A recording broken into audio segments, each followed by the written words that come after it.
যে তার গ্রেফতারের প্রতিবাদ অবশ্যই করার অধিকার আছে।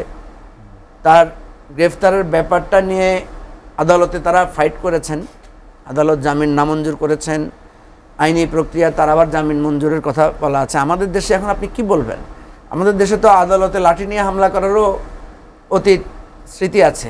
হিলাল ভাই ইসকনের এই আন্দোলনকে ষড়যন্ত্র হিসেবে দেখতে চান তিনি বলেছেন। আমি সাথে একটু যোগ করবো, সেটা হচ্ছে ইসকনের সদর দপ্তর থেকে বাংলাদেশ একটি স্বাধীন সার্বভৌম দেশ হওয়া সত্ত্বেও ভারত সরকারের কাছে আহ্বান জানানো হয়েছে বাংলাদেশের এই বিষয়ে ব্যবস্থা নেওয়ার জন্য। বিষয়টা কীভাবে দেখেন? প্রথমত, যদিও আজকের দিনটা খুব খারাপ, এরকম দুর্ভাগ্যজনক সময় আমরা বসেছি, এটা চট্টগ্রামে খুব অস্থিরতা চলছে আমরা জানি। তারপরেও আপনাকে আপনার মাধ্যমে আমার সমালোচক এবং দর্শকদেরকে ধন্যবাদ, শুভেচ্ছা জানাচ্ছি। এটা আপনি যেটা বলেছেন এটা আমিও শুনে একটু অবাক হলাম। আমি প্রথমে বিশ্বাস করতে পারি নাই যখন শুনেছি যে ইসকন সরাসরি ভারতকে আহ্বান জানিয়েছে। আরও অবাক হয়েছি যখন দেখলাম যে ভারতের পররাষ্ট্র মন্ত্রণালয় থেকে তাদের ওয়েবসাইটে তারা এটা নিন্দা জানিয়েছে, বিবৃতি দিয়েছে।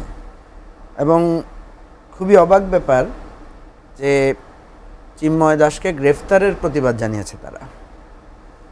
এখন প্রশ্ন হচ্ছে যে চিন্ময় দাসকে কেন গ্রেফতার করা হয়েছে, তার বিরুদ্ধে এলিগেশন কি, এটা রাইট অর রং, এটা যেহেতু একটা আদালতের ব্যাপার।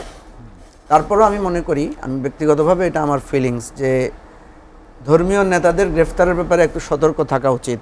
কারণ ধর্ম এই জিনিসটা খুবই সেন্সিটিভ জায়গা আমাদের দেশে, বারবারই এই প্রসঙ্গগুলো আসছে। এবং এই সরকার আসার পর থেকে কিন্তু আমরা অনবরত দেখতে পাচ্ছি ব্যাপক প্রচারণা চলছে।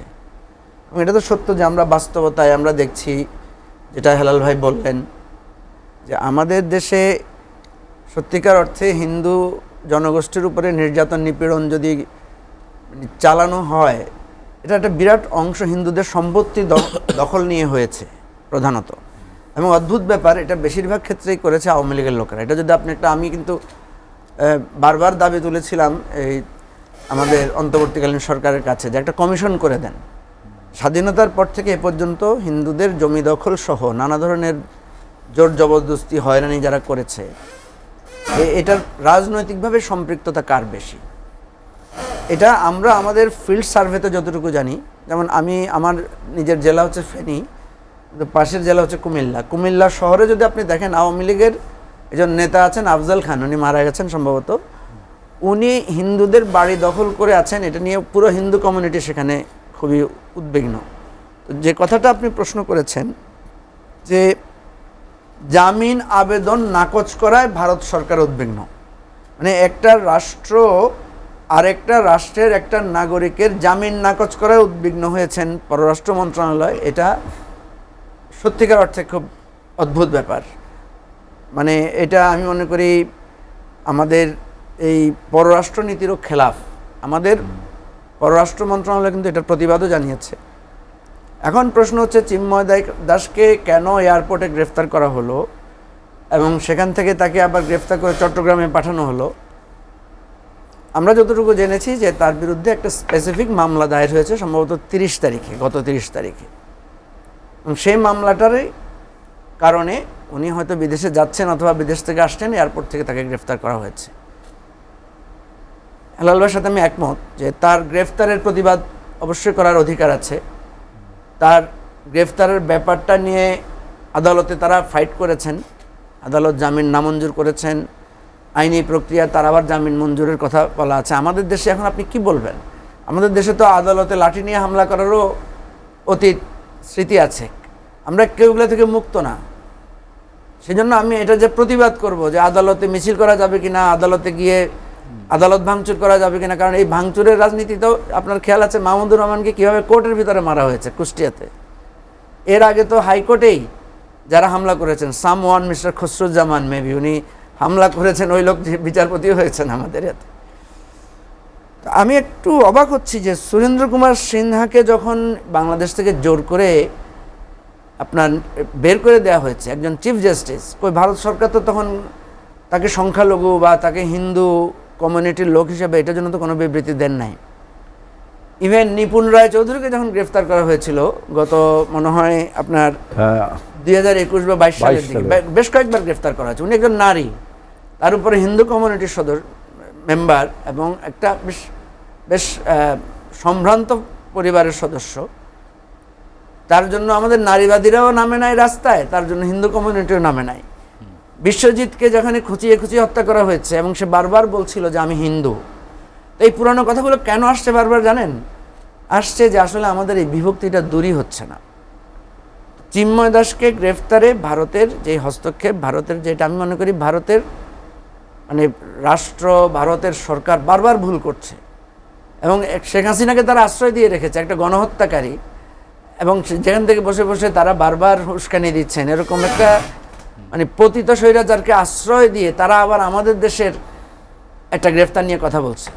আমাদের দেশে ইসকন আন্দোলন করছে, সংগ্রাম করছে, বা হিন্দু কমিউনিটির লোকেরা এটার জন্য প্রতিবাদ করবে, এটা আমি তাদের রাইটসকে স্যালিউট করি।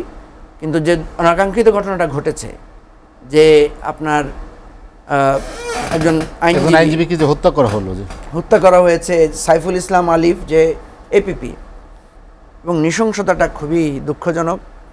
এবং আমি জানি না এটার কনসিকুয়েন্স কোথায় যাচ্ছে, কারণ আমি দেখেছি প্রফেসর ইউনূস শান্ত থাকার জন্য অনুরোধ করেছেন। আমরা রাজনৈতিক দলগুলো সবাইকে বলছি যে ধৈর্য আর সহনশীলতা রাখার জন্য, বারবার বলছি যে ধর্ম ভিত্তিক সহিংসতাটা খুবই খারাপ জিনিস।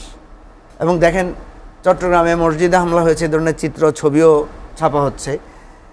এই ঘটনাগুলো সামনে আসলে না, এটা আমরা তো এমনি আসলে একটু বেশি ধর্মপ্রাণ, আবার শিক্ষার আলো আমাদের মাঝে কম, ধর্ম সম্পর্ক সঠিক জ্ঞানের অভাব আছে প্রচুর জায়গায়। ফলে এই আমাদের যে একটা সুন্দর সম্প্রীতিটা আছে, ধর্মীয় সম্প্রীতি, এটা খুবই ভার্নারেবল জায়গায় পৌঁছে যাবে। এবং অনবরত যেভাবে আমেরিকায় বা বিভিন্ন জায়গায় প্রচারণা চালানো হচ্ছে, দেখেন আমি বারবার বলি যে এবারে আওয়ামী লীগের লোকদের যে বাড়িঘরে হামলা হয়েছে, সেখানে তো মুসলিম আওয়ামী লীগ নেতাদের বাড়িতে বেশি হামলা হয়েছে, তাই না? আপনি যদি রেশিওতে হিসাব করেন তো এই কথা তো বলা হচ্ছে না যে মুসলিমের বাড়িতে হামলা হয়েছে। তা ছাত্রলীগের একটা নেতা যদি হিন্দু হয়, আওয়ামী লীগের একটা নেতা যদি হিন্দু হয়, সে আওয়ামী লীগ নেতা হিসেবে তার বাড়িতে হামলা হয়েছে, এবং নিশ্চয়ই তার বিরুদ্ধে তার এলাকাবাসী ক্ষুব্ধ ছিল, নানা রকমের ব্যাপার ছিল। তা এখন বারবার টেনে যদি এগুলোকে সাম্প্রদায়িকতার দিকে নেওয়া হয়, এবং সেটাও একটা বিশেষ দলের ক্ষেত্রে নেওয়া হয়, অন্য দলের ক্ষেত্রে নেওয়া হচ্ছে না। যখন আওয়ামী লীগের দ্বারা হিন্দু কমিউনিটির লোকেরা আক্রান্ত হচ্ছে, যখন নিপুণ রায় চৌধুরী আক্রান্ত হচ্ছে, যখন বিশ্বজিৎ হত্যা হচ্ছে, যখন সুরেন্দ্র কুমার সিনহাকে একমাত্র বাংলাদেশের হিন্দু কমিউনিটির চিফ জাস্টিস, তাকে এই ধরনের অপমান অপদস্থ করে, তাকে মানে দৈহিকভাবে নির্যাতন করে তাকে দেশ থেকে বাধ্য করা হয়েছে, তখন এই কথাগুলো আসে না। সেই জন্য আমাদের কাছে মনে হচ্ছে যে এই যে ভারতের কাছে আহ্বান জানানো, আবার ভারত সরকারের পক্ষ থেকে এটা রেসপন্ড করা, এটা কিন্তু যথেষ্ট সন্দেহের উদ্রেক হয় যে এটা ঘটনা কি, তাদের মধ্যে একটা যোগসাজশের বিষয়টা আছে কিনা। এই জিনিসটা খুবই দুঃখজনক, এবং এটা আমি মনে করি আমাদের পররাষ্ট্রনীতির জন্য এটা মঙ্গলজনক।